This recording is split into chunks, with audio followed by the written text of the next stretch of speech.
It was supposed to be just another ordinary day at the Intergalactic Bureau of Cosmic Affairs, where beings from hundreds of galaxies worked together to keep the universe mostly orderly.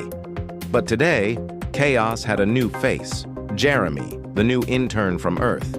Jeremy had been selected for the internship because apparently humans were creative, adaptable, and somewhat unpredictable. Qualities that sounded like a compliment until he realized it also meant untrained and bound to break everything. He stepped into the bureau wearing what he thought was formal attire. In retrospect, the neon green socks with tiny dancing comets might have been a mistake. The reception area was overwhelming. Tall, transparent beings who looked like walking jelly, a six-armed diplomat arguing with a holographic cube, and a robot in a business suit checking emails on what appeared to be an entire mini-universe. "Welcome, Earth intern," boomed a voice like a blender crossed with a foghorn. Jeremy jumped. A towering blue alien with 3 heads and 7 eyes approached. "I am Glorbanax, head of Planetary Integration.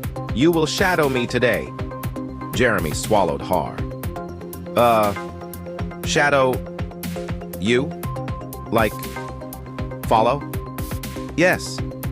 And do not touch anything with your hands," Glorbanax added, though Jeremy noticed all 3 of the aliens' heads were simultaneously typing on 3 floating keyboards. Humans often forget their lack of opposable thumbs makes them unpredictable. The first task seemed simple enough: organize interstellar travel documents.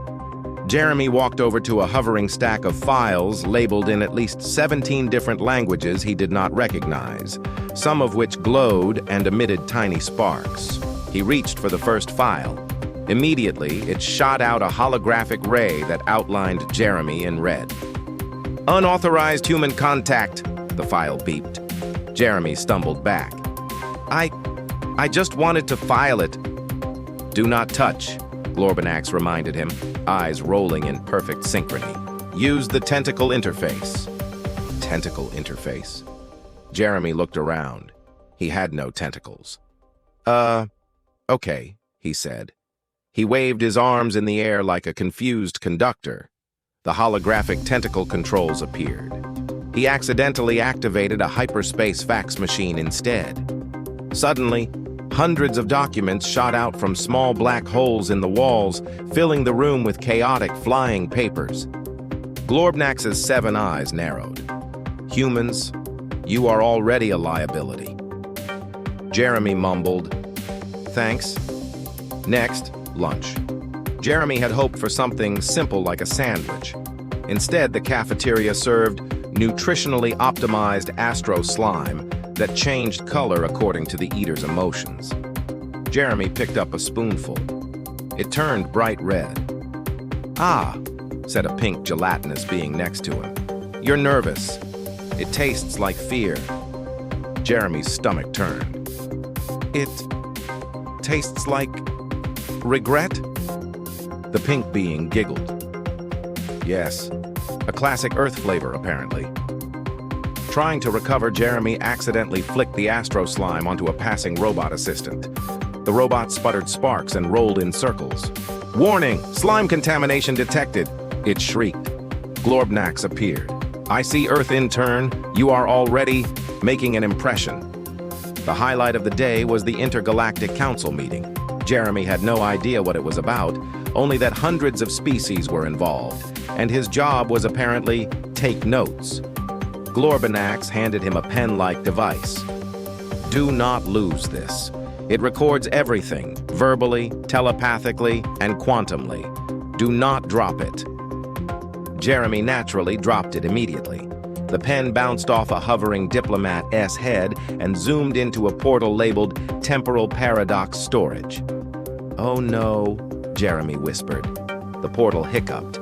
Seconds later, several creatures from alternate timelines poured out, including a dinosaur in a bow tie, a version of Glorbanax who wore a tutu, and a human Jeremy who looked like he had just come from a rock concert. That's not supposed to happen," Glorbanax said.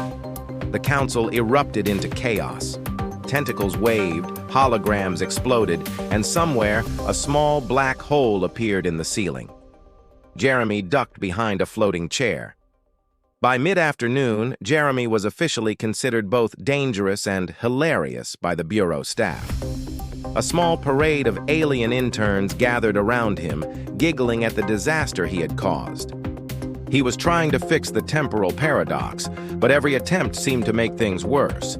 At one point, he accidentally summoned a swarm of tiny, squeaky robots that attached themselves to Glorbnax's 7 eyes. "Help!" the alien cried. "They are tickling my optic sensors!" Jeremy, panicking, waved his hands and pressed a few buttons on a random console.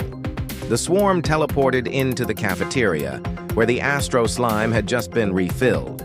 It became a bouncing, squeaking, neon-colored disaster. "Congratulations, Earth intern," Glorbnax said, exhausted. "You have officially broken lunch." Jeremy looked at the alien with wide eyes. "Does this happen to all interns?" "No," Glorbnax replied, one head sighing dramatically. "Mostly just humans." The final straw came when Jeremy tried to leave for the day. The intergalactic elevator refused to operate because Jeremy had accidentally overridden the gravity controls, causing everyone on the 72nd floor to float upside down. He sighed. "I just wanted an internship." Then the elevator announced, in a cheerful robotic voice, "Congratulations, Earth intern. You have passed the test. You are officially too chaotic to be fired." Jeremy blinked. "Wait, what?" Glorbnax's 7 eyes blinked in unison. "You have survived your first day. This is a rare feat. Most humans fail by noon. You are remarkable in your incompetence." The robotic cat from the office padded past, leaving a trail of laser pointers in its wake. Jeremy followed it back to the elevator. Somehow, the cat seemed to understand everything. As he finally stepped out, exhausted and covered in astro slime, Jeremy realized he had survived. Not gracefully, not efficiently, but somehow, he had survived. And apparently, that was exactly what the Intergalactic Bureau wanted. That night, Jeremy sent a holo message back to Earth. "Dear Mom, I am fine. The aliens are weird. The food is weirder. The sentient appliances are probably plotting to take over the galaxy. But I think I'm going to be okay. Love, Jeremy." Somewhere, Glorbnax was reviewing the day's events. "This human," the alien muttered, "is chaos incarnate, and yet strangely useful." Jeremy, meanwhile, had just noticed a blinking pen on the floor. He picked it up. Blink. And somewhere, far in the temporal paradox, a dinosaur in a bow tie waved at him. The end, or just the beginning of the Earth intern's legendary chaos.